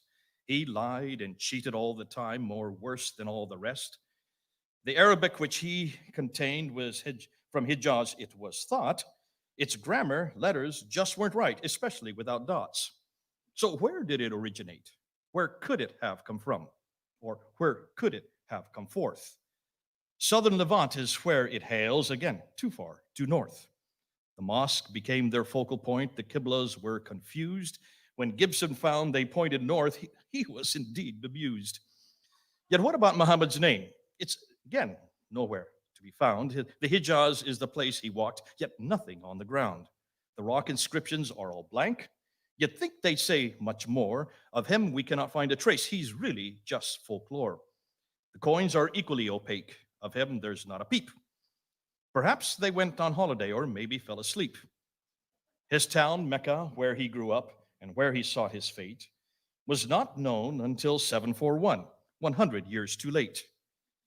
Many have said he wrote letters and sent them all around. The Ashtaname is one case, but it has proved a fraud. The Medinan Constitution supposedly is true, but it makes too many mistakes. Its truths are all too few. The Doctrina Jacobi is also claimed as true, but their man in Jerusalem turns out to be a Jew. Muhammad did not really live. His story is a lie. No one can find him anywhere, no matter how they try. Without Muhammad, Islam dies. It flits and floats away. Since we now know he didn't exist, Islam has had its day. David believes he did exist. He really has no choice. Without him, he's just incomplete, yet gives David a voice. If the traditions were correct and Muhammad was a man, then I would be the first in line to give David my hand. But you and I know very well he never lived on earth. His story is just fairy tales. It really has no worth. We know David depends on him. He must stay a prophet. Who else offers him so much fun and makes him so much profit? A man who's so embarrassing, so full of evil deeds, could never be made up. He's everything Dave needs. Thank you.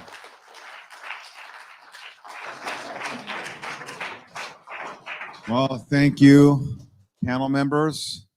This concludes our debate. Thank you again, and I'll turn it over to Pastor George. Wait. What? Yeah, one thing. What did he go over? We need you to take one more minute. I think you need it. No. A comment No, about this nice we poem. got a rapper back here. Wanted to see if Veda wants to rap Jay's poem. I'll give you a beat, son. I don't know if you can rap it. You got this?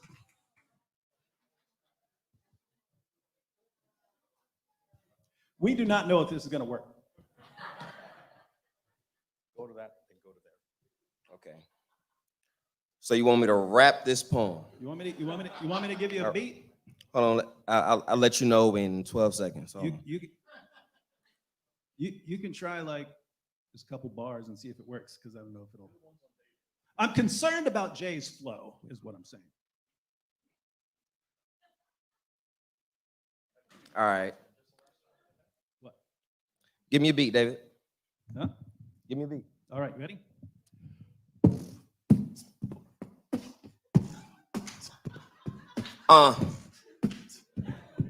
Not embarrassing, y'all. We all know well Muhammad's name. He's been around a while. He lived in Mecca, so we're told his prophecies on file. Yet no one saw him face to face, nor heard him speak a word. And all I know is that is centuries old, and that is downright absurd. Here's him, you wrote his story down. Lived 2 centuries too late. Bukhari wrote it down. Said that he lived a later day. There was just nothing written down. They borrowed hearsay. And now here is living town 100 miles away. And so it seems it's all made up. I'm made up. I'ma keep going, say he's made up. And that is what we're told. We're sought to previous views and introduce the mode. They needed an identity different from those before. They had no book. They needed something more. Muhammad was the name that they chose. Mecca was his town. The Quran was a special book. Each word would later sound. Yet they said that it came from God. It was written down by men who lived in Iraq, far too north, not even from his kin. The final version that they call has was not one of the best. He lied and cheated all the time from the rest. We gonna catch the beat. I'm gonna keep on going and I'm gonna catch the beat. All right, Arabic, which it would contain from hinges, and that is what he thought. And I know it don't sound like it rhymes, but he didn't do it right, especially without dots. So where did it originate? Where did it come from? Southern living was as hells to the north. The mosque became their local point. Hold on. I tried.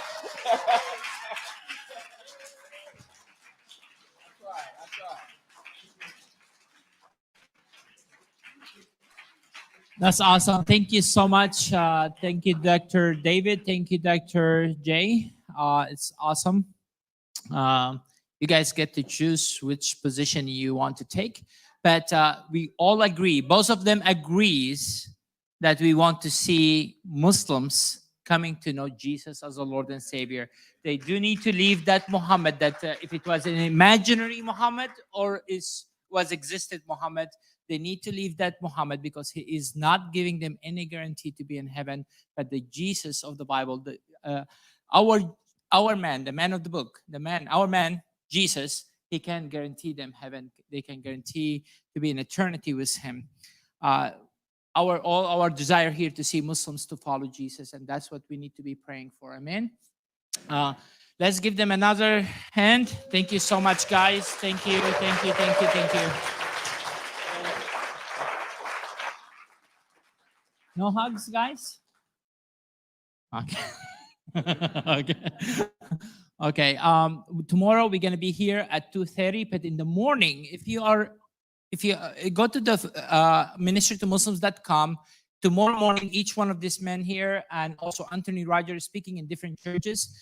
Calvary Chapel Norco, Jay Smith, myself will be there at Calvary Chapel Norco if you would like to come.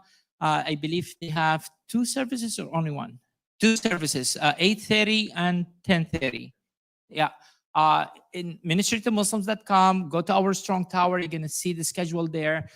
In Hesperia, California, Sovereign Way Church, Anthony Rogers will be speaking there at 10 in the morning. And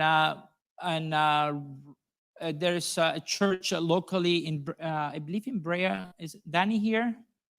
Where David Wood will be speaking. But each one of them, you can watch them online live. If you want to, you are not able to go to that church, you can just choose one of them and watch service. If you are out of state, if you are locally here, I encourage you to go to your home church.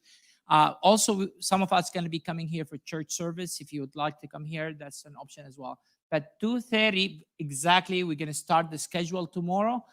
Don't miss it. We have former Muslims from Somalia going to be sharing their stories. It's going to be really awesome panel discussions and great topics. How many of you enjoyed today, guys? It's awesome. Thank you so much. Thank you so much. Thank you so much. Let's stand up and close in prayer. And remember, tomorrow is a Sunday. They're going to have this place for church service. If you can help us to make sure no cups, no trash, anything, let's pick up stuff and make it reasonable for tomorrow for church. If you can help us, please. Thank you. Heavenly Father, we just thank you so much. Lord, we thank you, Lord. We thank you, Lord, for today. Lord, I do want to pray for Shabir Ali, Lord Jesus. I pray for the salvation of this man, Lord. I pray that you may reveal yourself to him, Lord Jesus. We do, Lord, love that guy, Lord Jesus. We want to see him coming to know, and we know, Lord, that you love him so much as well. Lord, I pray that you may reveal yourself to him, Lord Jesus, in dreams and vision, leading him out of Islam, bringing him to know you as a Lord.